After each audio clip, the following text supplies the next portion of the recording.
Hey, welcome back to Think Bigger Real Estate. I'm your host, Justin Stoddart. Excited to be with you today to talk about choosing your brokerage. Right now, the real estate market is in a bit of flux, a bit of change, and many real estate agents are wondering, am I at the right brokerage to survive this current market downturn? And others are asking a better question, which I like much better, which is, am I at the right brokerage where I'll be able to thrive during the current market conditions? If by chance you are asking either of one of these questions, today I'm going to speak to you. But before I speak to you specifically as to how to choose a brokerage, I do want to share the fact that that question that I just encourage you to ask is critical, or the two options of questions that you're asking is critical. Question number one that many agents are asking is, where do I need to be? What do I need to be doing in order to survive this current market?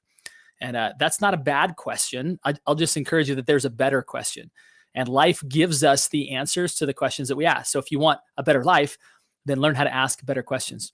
Great agents right now are not asking, what do I need to do to survive this current market? Instead, they're asking the question of, who do I need to become? What do I need to learn in order to thrive during this current market?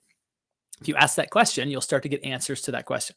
So with that as some background, I want to enter into today's conversation about how to choose a brokerage.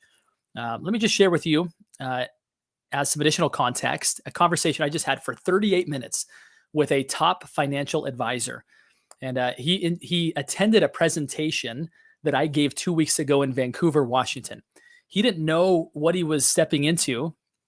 Very successful financial advisor. He just came because of a friend who's a lender invited him to come. And he actually stood up at the end of the presentation and he said, what this gentleman just shared, I completely endorse. I am a financial advisor and I give out referrals all the time to real estate agents. And I'll tell you that it makes a big difference in having the right real estate agent who understands the principles that were just taught. Those are the agents that I look to refer. I followed up with him. I wasn't expecting that. He was not a plant in the audience, although some of the attendees started to question, like, boy, that was a really good testimonial. Are you sure you didn't know him before? And I was like, I swear we did not know each other. But I circled back and I said, Larry, can we spend a few minutes over Zoom? I'd love to capture what you just shared via video. And because I want to share that with agents who I'm currently coaching and working with to help them understand the opportunity with financial advisors. So again, we spent what was going to be 15 minutes. It ended up going to 38 minutes. I saw because I ended the Zoom call just a short time ago. And we went in deep, and he shared. He said there's something really interesting I just experienced, Justin. He said I was in a room full of agents with you at that presentation, and I actually emailed and reached out to every one of them. I do not have an agent in Vancouver, and he said I reached out to all of them and told them that I regularly refer people to, I refer my clients to real estate agents. I don't currently have a good one in Vancouver. And he said only of all the people that attended, one responded. He ended up going somewhere else. And so I share that just because I want you to know that in this current market, although it may seem challenging, although it may seem like you're pushing a bit of a boulder uphill, I'm just telling you that the competition is not always maybe as stiff or as difficult as it may appear. That it's not going to take that much to really get ahead in this market. And I don't say that to down talk anybody out there. I'm just saying that a little bit of professionalism and a little bit of intentionality will get you a long way in an industry where the barrier to entry is quite low. So that's the good news, is that there is some thinning of the herd. Some people who really don't want it as bad as you want it. And so by you being intentional about the way that you act and show up as a professional, as well as even deciding where should I hang my license, is gonna set you apart. Now, let's get to the point of today's topic, which is where should I hang my license, right? And I would encourage you that, again, that is the wrong question to be asking. Now, again, I asked it, right? So I kind of set you up there a little bit. But the question is not where should I hang my license? Because if that's all you're looking for, there are a number of places, and you'll probably start moving towards the lowest cost option. And I'm just here to tell you that very similar to how real estate agents that choose that option of just simply being the agent that is the lowest cost provider are experiencing a race to the bottom. They will be without profit if they're not already, and out of the business. So just choosing to be the bare minimum, right, as a real estate agent, or in choosing a brokerage, which is where do I hang my license, is not the best place to be. In this market, a skill-based market, where you're going to have to not only be more professional, but develop new sources from which you can generate referrals and high quality leads. You're going to need to be in the best equipped spot possible for you to succeed in this market. So there's three things I want to talk about as you decide to choose, not where you hang your license, but where you align with other business partners. And I believe that that's how you should look at it. As I'm choosing a series of business partners, which ones are most likely to help me get to my goal the fastest? Who are the ones that help me to think bigger than I would otherwise? Which, by the way, is a great question, not only because that's the theme of this show, but because it's a great place to add into, or a great way to filter which brokerages. So I would encourage you that if you're looking for a place in which you are the biggest fish in the aquarium, right, and you're the highest producer, just know that you're at the ceiling. That if you can't learn from other people, there's not people around you that from whom you can learn, that you probably won't learn. And you've reached about the height of where you're going to go. Now, I'm not necessarily saying that you need to be at the biggest, baddest brokerage in town, but you do need to choose an environment of growth. And one way to do that is, if you're looking at a brokerage, a way to think about some of the people that are at that brokerage, whether it's a physical office or whether it's a virtual office, and think about the people who you've been in contact with. What is their perspective of the current market? Are they simply mimicking and puppeting what the national media is saying about real estate? Or are they looking at the real data and interpreting it and seeing the opportunity? Because trust me, there is opportunity in every single market. Many can't see it. All they hear is the doom and gloom of headlines, which, by the way, is what most consumers are doing. And many real estate agents fall into the same trap, and they say, I can't do this. This is too hard. I'm in trouble. This isn't going to work. If that's your mentality, then you might as well just go start submitting your resume for other jobs right now, because this isn't going to work. Okay. A better question to be asking, right, is the same one that we started off with, which is, what do I need to learn? Who do I need to become in order to thrive in this market? And look for people like that are asking the same question at the brokerage. If you see people who in this market see nothing but the sky is falling, you ought to run, because in that particular environment, I would argue that the sky is falling. Now, if you're looking for people who are saying, where's the opportunity? I know that people get wealthy during downturns, not necessarily in upturns.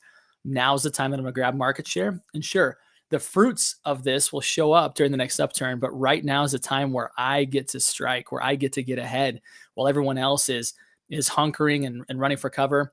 I get to run by them. I get to lap them because they're walking on the track. I'm now running.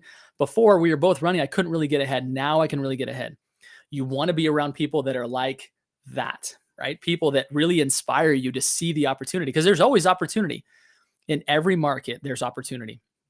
So be sure that the environment around you is one that is inspiring growth. Okay, that's the first thing. The second thing I would encourage you to look at as you're choosing a brokerage is the culture. Do you resonate with the people around you, right? There's some brokerages that have a very strong stance on certain political matters. And I would just encourage you to ask the question, do I align with these things? Because if you do, it could be a great spot, right? These are your family. These are your people. There are other people who don't align with those things. And I would encourage you to think through, if I was to be totally transparent with everybody about who I am at the core, would I be very comfortable in my own skin, right? And if not, I would encourage you that might not be the right culture for you. Just know that the people around you matter, because you're going to first and foremost surround yourself with bigger thinkers. You're going to need to connect with these people. You're going to need them to mentor you, to lead you, to guide you.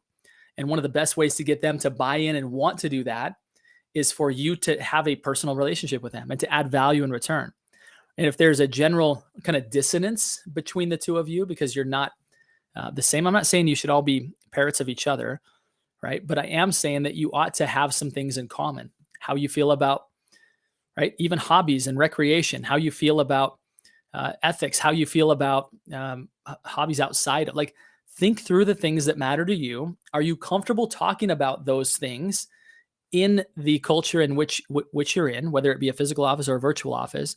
And just be sure that you're around like-minded people, because you want to be yourself. Because what will happen is, even if you're in an environment of bigger thinkers, but you don't really relate to the people that you're around, you probably won't open up and actually make the connections to absorb the help that they want to offer. So just be sure that there are people who you can really relate to in life, whatever that may be, whatever part of that may be important for you. And the last one is, do you see an opportunity? Do you see an opportunity? Not just in the market, but is there an opportunity? I'll tell you, my eyes were blown away. I was introduced to an individual who was a part of a brokerage. Now, keep in mind, I was making a multiple six-figure income at the time in corporate America, and I was not proud of that, but I was fine with that. And I realized that there was somebody. I was introduced to somebody who had that kind of passive income monthly. And I'm not here to promote any one particular brokerage. If you want to have a conversation with me offline about who that was, what that looked like, be more than happy to have a conversation. But it showed me that there is much bigger opportunities out there than the small world that I'd been exposed to, right? And I realized that there are certain brokerages that are set up not only for you to have real estate success, but for you to have long-term success. Again, I'm not mentioning any names. I'm not here to promote any one particular brand. I just want you to be asking the question, by not really looking into all opportunities, what is the opportunity cost of that? What is the opportunity cost of me being in love with the brokerage where I'm at because people were once nice to me when I came into the office a long time ago, right? Now, I get that having people be nice to you is very, very important.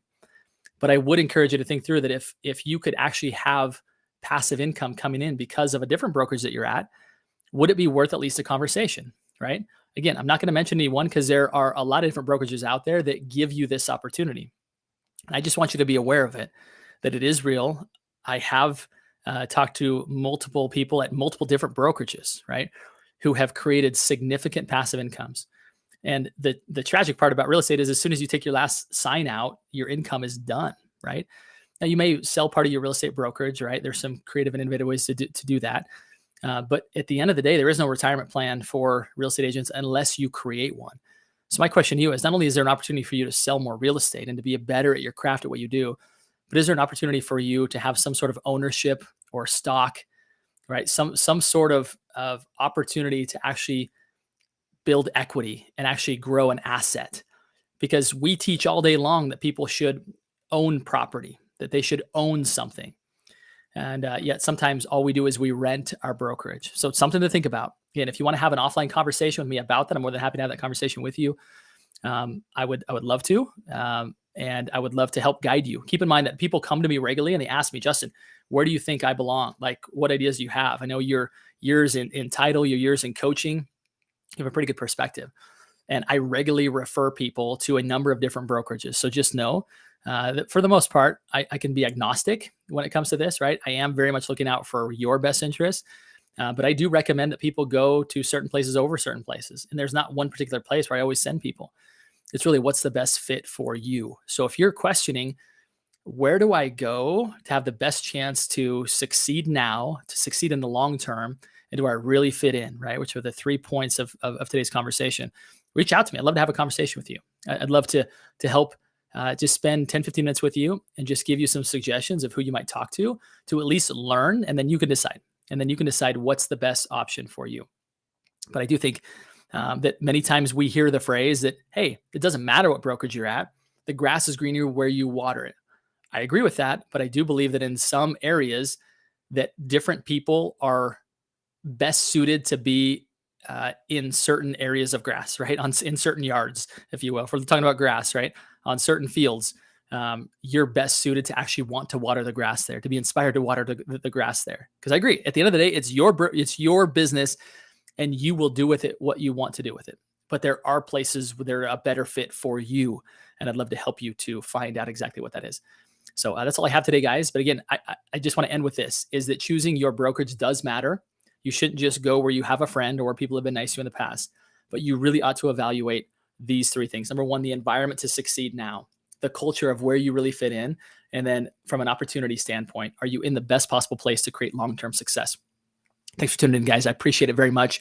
If this has been valuable to you in any way, either give the podcast a review or reach out to me via DM and just give me some feedback. I love hearing the impact that I can have in people's lives. It inspires me to want to keep doing it. So appreciate you all. Thank you so much. And my final request is this. You know what it is. It's these 3 simple words in there. It is go think.